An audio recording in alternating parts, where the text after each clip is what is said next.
Hello my dear students, आज के इस लेक्चर में डिस्कस करने जा रहे हैं गोलीय दर्पण का उपयोग, यानी अवतल दर्पण का उपयोग और उत्तल दर्पण का उपयोग क्या है, डेली लाइफ में किस तरह से इसको यूज करते हैं, इसी के बारे में बतलाने वाले हैं। यदि आप चैनल पे पहली बार हैं तो चैनल को सब्सक्राइब कर लें और इस सेशन को लाइक कर दें और शेयर कर दें। चलते हैं टॉपिक की ओर। गोलीय दर्पण यानी अवतल दर्पण और उत्तल दर्पण होता है। गोलीय दर्पण कौन कौन होता है? उत्तल दर्पण और अवतल दर्पण होता है। यदि मैं बात करूं अवतल दर्पण की, तो अवतल दर्पण के नजदीक किसी वस्तु को लाकर रखते हैं, यानी फोकस और उसके ध्रुव के बीच रखते हैं। नजदीक रखना मतलब फोकस और ध्रुव के बीच रखना, तो उसकी प्रतिबिंब आभासी बनता है और सीधा बनता है और वस्तु से बड़ा बनता है। इसलिए यदि मान लो ये वस्तु है और इसको अवतल दर्पण के नजदीक ले जाकर रखेंगे तो इसका प्रतिबिंब बड़ा सा बनेगा, तो समझ जाएंगे कि वो अवतल दर्पण है। और उसकी जो दृष्टि क्षेत्र होती है वो छोटा होता है, किसका? अवतल दर्पण की। और साथ ही बोलूं कि इसका जो क्या बोलते हैं दृष्टि क्षेत्र है वो छोटा होता है। और साथ ही बोलूं क्या, तो इसकी जो नेचर है, प्रकृति है, वो कैसी है? तो ये जो है अभिसारी दर्पण, ये क्या करता है? आने वाली किरणों को मिलाने का काम करता है।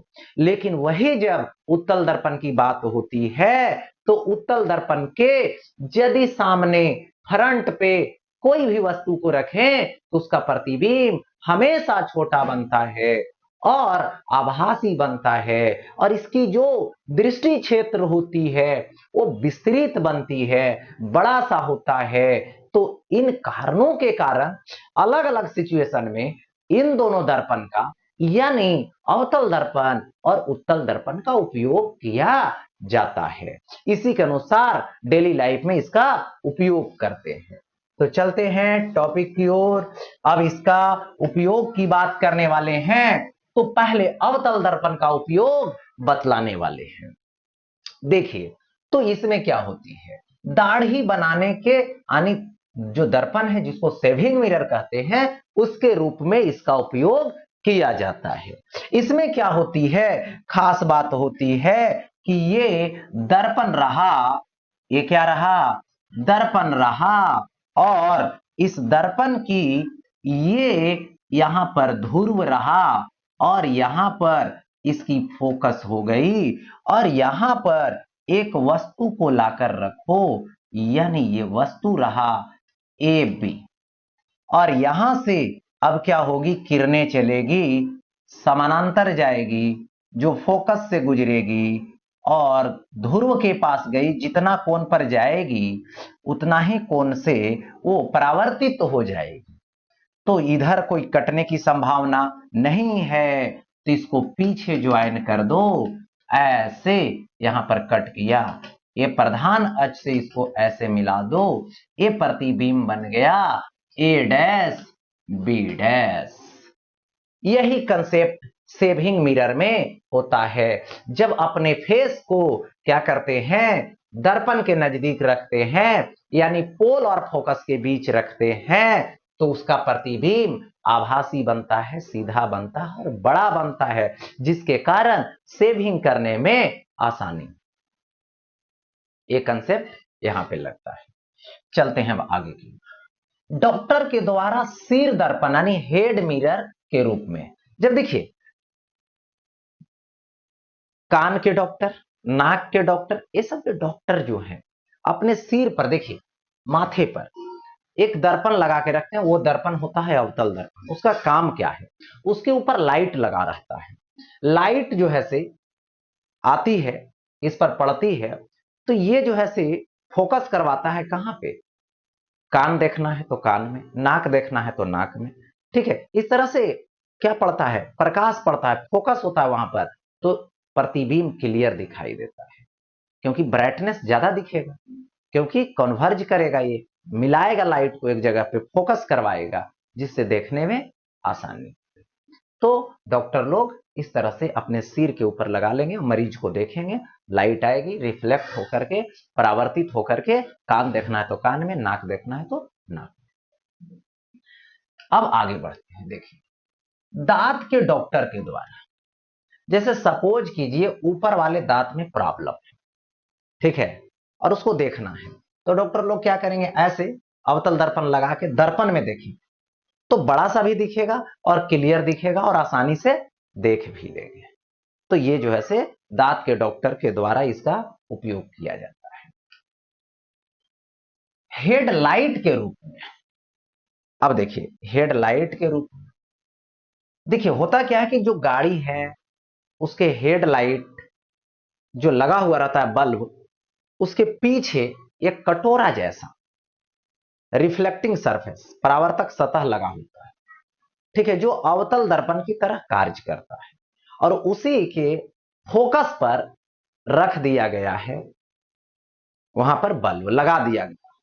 अब देखिए होता क्या है कि सपोज कीजिए कि ये अवतल दर्पण है, ठीक है, और इसका ये प्रधान अक्ष है, इसकी फोकस है यहां पर जो है से बल्ब आने प्रकाश का स्रोत रखा गया है, तो यहां से प्रकाश की किरणें ऐसे चलेगी, ऐसे चलेगी, परावर्तन के बाद समानांतर हो जाएगी, यहां से किरणें चलेगी, परावर्तन के बाद समानांतर हो जाएगी, मतलब अधिक दूरी तक प्रकाश पुंज को भेजता है समांतर बनाकर, यही इसका काम।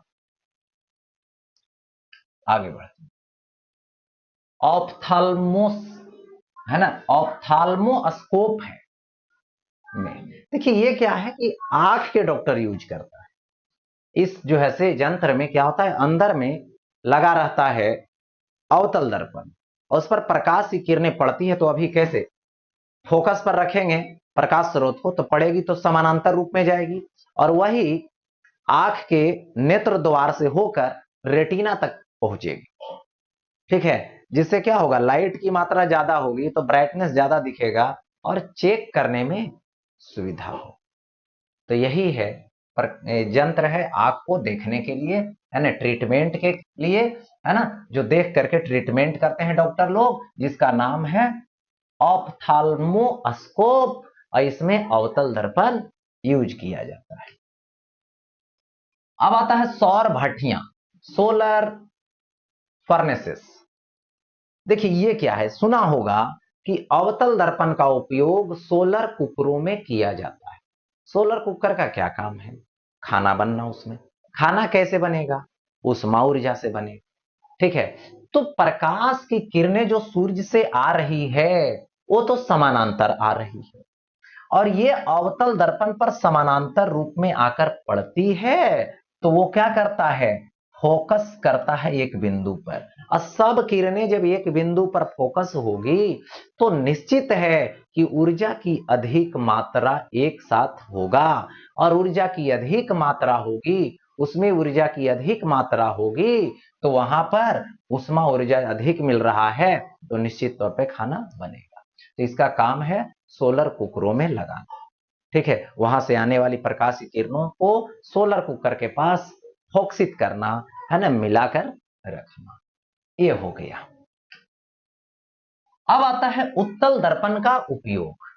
उत्तल दर्पण का उपयोग देखिए होता क्या है, तो मैंने पहले बताया इसका काम क्या है।